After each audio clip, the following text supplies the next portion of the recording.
മക്കളെ എല്ലാവർക്കും സുഖമാണ്. 2 ദിവസമായി ഞാൻ വീഡിയോ ആയിട്ട് ചോറും ആയിട്ട് വന്നിട്ടുണ്ടോ.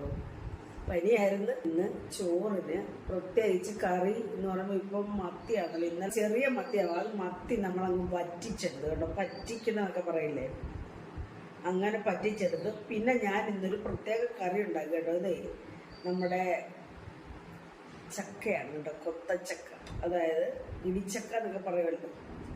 അത് ഞാൻ ഒരു മസാല തോരൻ വെച്ചിരിക്കുകയാണ്. നമ്മുടെ ചിക്കൻ തോരൻ പോലുള്ള ടേസ്റ്റിൽ ചിക്കൻ തോരൻ ഞാൻ എടുത്തില്ല. പിന്നെ ഇത് മക്കളെ വായിക്കാനുള്ള നമ്മുടെ കുക്കർ അച്ചാറാണ് ഇത് കേട്ടോ. എന്തോ ഒരു ടേസ്റ്റാന്ന് പറയാം കുക്കറിൽ അച്ചാർ ഉണ്ടാക്കിയത്. ഇതിന് ഒരു കുഴപ്പമില്ലാതിരിക്കുന്നത്. അപ്പം ഞാൻ ഇതേലെ ഒരു കഷ്ണവും കൂടെ എടുക്കുവാണ് കേട്ടോ. എന്താ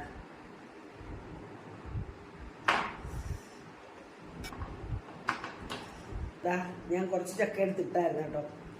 ഞാൻ ഈ മീൻ എടുക്കുന്നില്ല കേട്ടോ. എനിക്ക് ചെറിയ മത്തിയും അത് തന്നെ എരിവ് ഒക്കെ കൊണ്ട് പറ്റുന്നില്ല. എന്നാൽ ചോദിക്കും ഈ നാരങ്ങയ്ക്ക് പുളി കുറവും കയ്പ്പ് കുറവ് പിന്നെ എരിവും ഒക്കെ കുറച്ചാണ് ചെയ്തിരിക്കുന്നത്. അപ്പോൾ കുറച്ച് നാരങ്ങയും കൂടെ എടുത്ത് ഈ ചക്കത്തോര മാത്രം കൂട്ടിയാണ് ഞാൻ കഴിക്കുന്നത്. എനിക്ക് മീൻ വെക്കാം കേട്ടോ.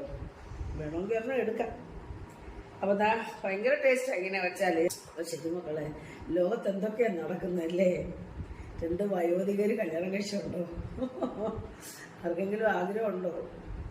അവർ നേരത്തെ 40 വർഷത്തിന് മുമ്പ് പ്രണയമായിരുന്നെന്ന് മക്കൾ പറയുന്നു. ഇപ്പം അവർ 2 പേരുടെയും കൂടെ ഒരു അഭിമുഖം ഉണ്ടായിരുന്നു ഒരു മീഡിയക്കാരൻ എന്ന് പറയുന്നത്. ഞങ്ങൾ അങ്ങനൊന്നും ഇല്ലായിരുന്നു എന്നൊക്കെ പറഞ്ഞ് എന്തോ ആരും അവിടെ നിന്ന് വിശ്വസിക്കുന്നത്. പിന്നെ ജീവിത പങ്കാളി അനിവാര്യമാണ് ചിലർക്കൊക്കെ. എല്ലാവർക്കും ഒന്നും അങ്ങനെ ആരും ചെയ്യത്തില്ല. ഭർത്താവ് മരിച്ചു കഴിഞ്ഞാൽ ഭർത്താവിൻ്റെ ഓർമ്മകളൊക്കെ കാണുമല്ലോ, അതൊക്കെ അയവിറക്കിക്കൊണ്ട് ജീവിക്കും. പിന്നെ ജീവിക്കാൻ മാർഗം ഇല്ലാത്തവർ ജീവിക്കണമല്ലോ.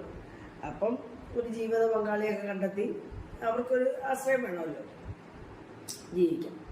പിന്നെ ഭൂരിപക്ഷം ആൾക്കാർ ഇങ്ങനൊന്നും അല്ലല്ലോ. എത്രയോ ആൾക്കാർ മരിക്കുന്നു, ജീവിക്കുന്നു അല്ലേ. പിന്നെ ഇഷ്ടമുള്ള പോലെ ചെയ്യട്ടെ. അത് അവർക്ക് അങ്ങനെ വിധിച്ചിട്ടുണ്ടാവും അല്ലേ. ഇങ്ങനെ ഒരാള് 40 വർഷത്തിന് മുമ്പ് കണ്ട ഒരാള് ഇപ്പം ഇവരെ തേടി വന്നെന്നും ഒക്കെ പറയുന്നു. പിന്നെ അവർ പറയുന്ന അയൽക്കാരാണെന്ന് പറഞ്ഞ് എന്തൊക്കെയാണെന്ന് എന്തുവാന്ന് ആർക്കറിയാം. അപ്പം നമ്മുടെ വിഷയമല്ല അതൊന്നുമില്ലേ, നമുക്കറിയിക്കാം മക്കളെ. അപ്പം ഇപ്പൊ കേട്ടോ.